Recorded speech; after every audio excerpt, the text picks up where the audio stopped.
All right, we are ready for our last talk of the day. And for this very special talk, I'd like to bring on Charles, who is the CTO of Ledger, to tell you about Ledger's keyring protocol. So without further ado, please give him a big round of applause.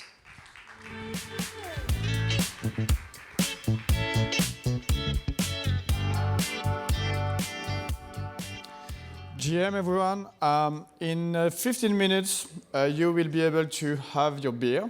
And also, you will know a little bit better what is a keyring protocol and why it's a big deal.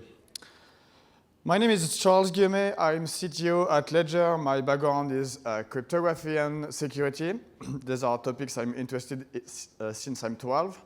I discovered Bitcoin in 2011. At this time, a friend of mine was mining with his own computer. That was possible at this time. And one block was 50 Bitcoin, by the way. And he was talking about Bitcoin like every day. So at some point, I decided to have a look at this. And I studied the decentralized consensus, the double spending problem, the cryptography, the blockchain technology. And I was amazed by the technology, but I didn't get the use case. And this is exactly what I told him. Your thing is really interesting, but there is no way this thing to be adopted in the future. Obviously, I was wrong. And when I joined Ledger in 2017, he asked me if I finally understood. And I think I understood. For me, Bitcoin is a big revolution because it's permissionless. With Bitcoin, with blockchain technology in general, you don't have to ask the permission to anyone to own your value and to use it. And this is pretty powerful. And this is made possible by two different things. On one side, you have the decentralized consensus, and on the other side, you have the self-custody. With Bitcoin, with crypto, you own your key, and you own your crypto. And this is pretty simple, yet very powerful. The decentralized consensus aspect is equally important, and I think we must never forget this. I want to highlight this part, especially because these days we had plenty of scalability challenges on blockchain, and we try to implement new solutions to scale the technology. But I think it's important to never forget that censorship resistance and decentralized consensus is something important. Because today we can see in the ecosystem there's new L2, and they are necessary to scale the technology, to scale blockchain. However, we really need to pay attention of the censorship resistance. And most of the current implementation are pretty centralized.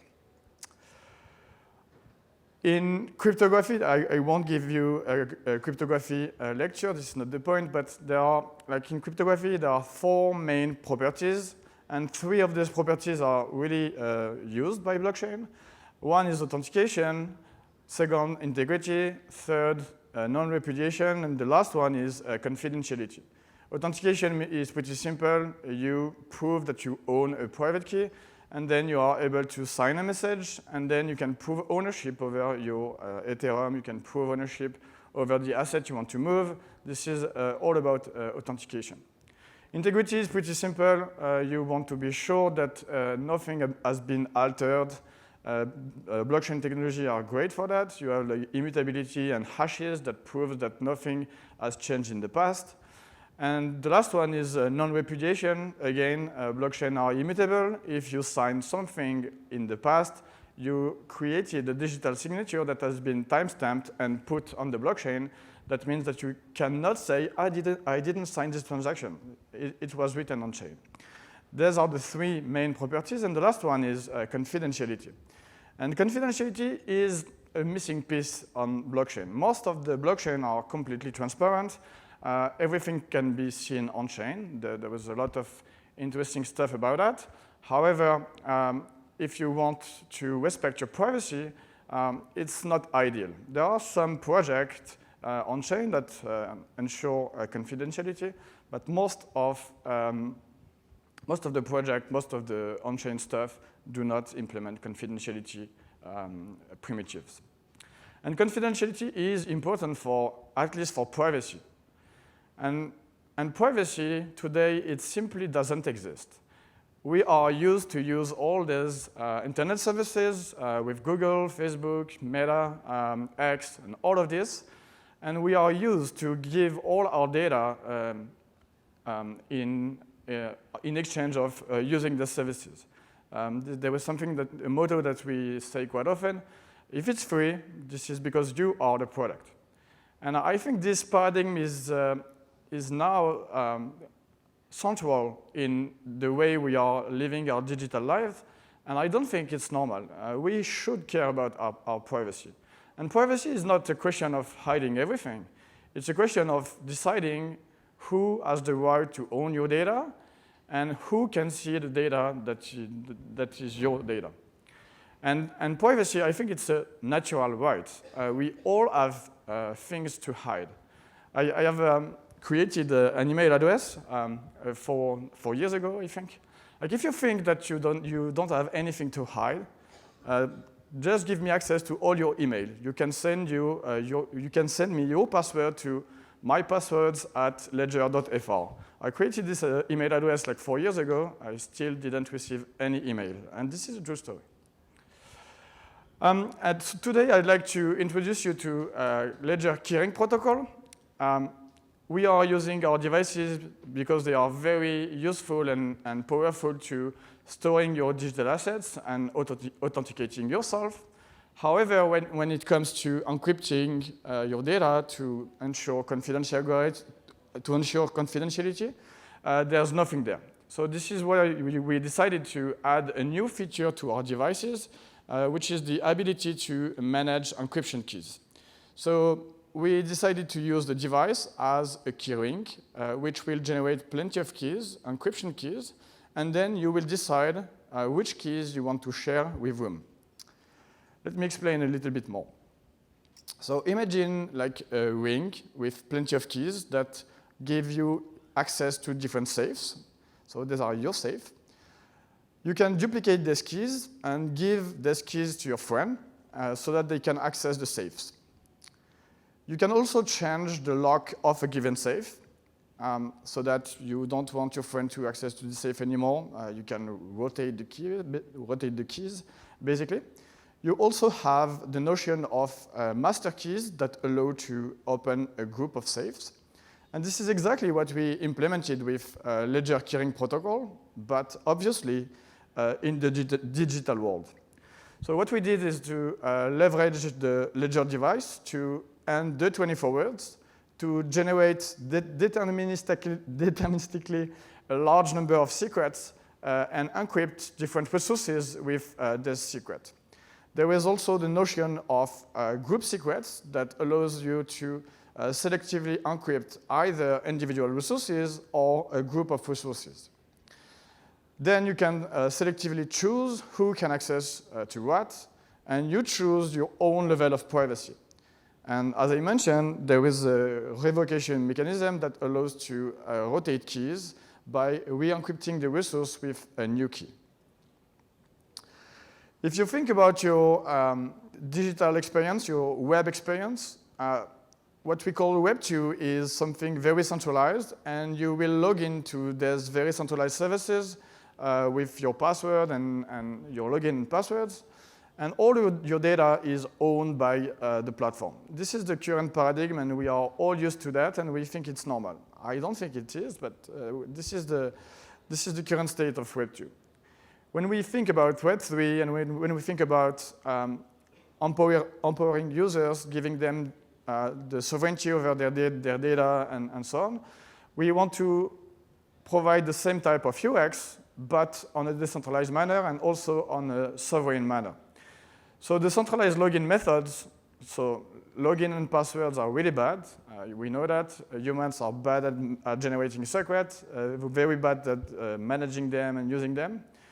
But we can replace this centralized login with decentralized login. For instance, you can use your Ethereum key. Your public key is your login. Your address is your login. And then you sign a message to prove that you are the owner of your key. This is the authentication part.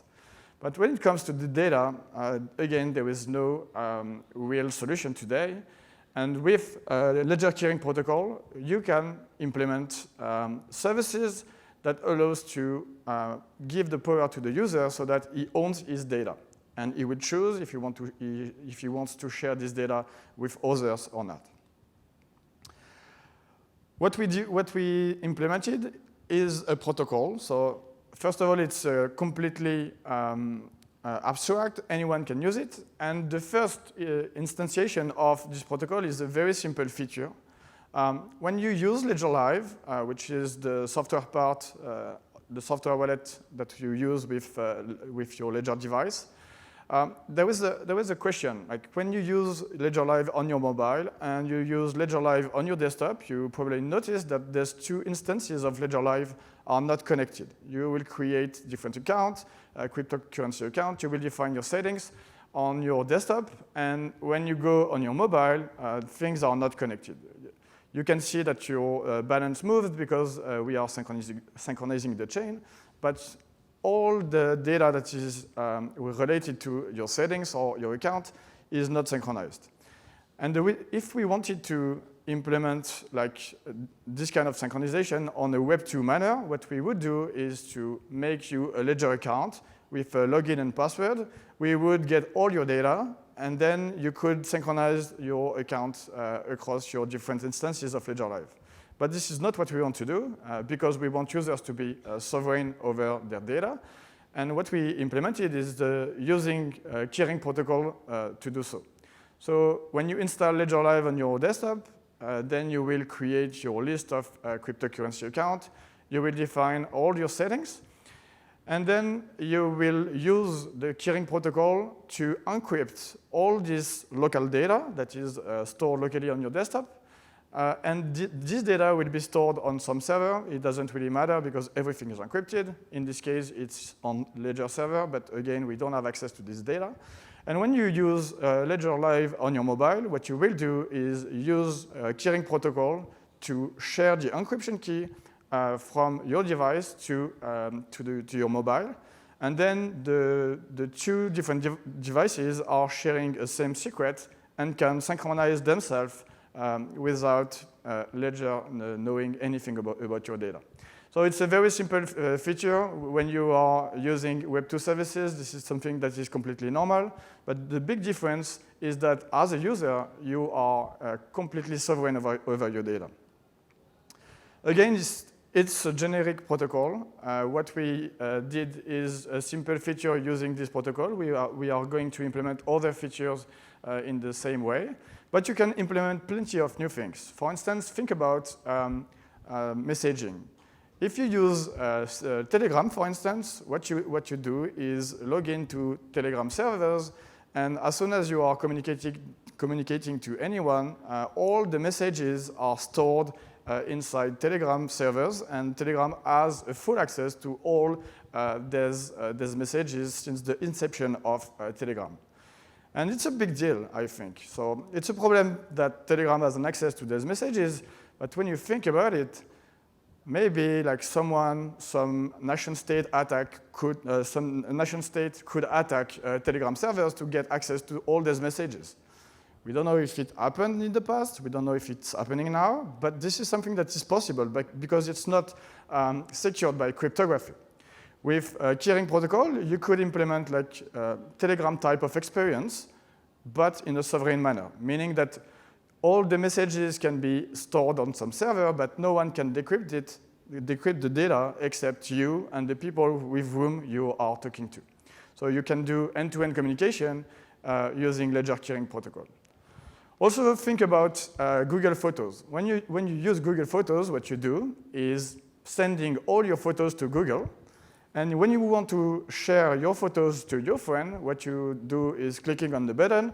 And what you do is asking the permission to Google to give access to your friend to your photos. It doesn't make sense. We would like to have Google Photos without Google on a sovereign manner. And to do so, you can do that using Ledger keyring protocol. Again, you will use your device to generate plenty of encryption keys. And these keys will be used to encrypt all your photos individually. Also, as there is the notion of group keys, you can share a folder. To share a folder, you only have to share the group key corresponding to this folder. So everything is possible to implement.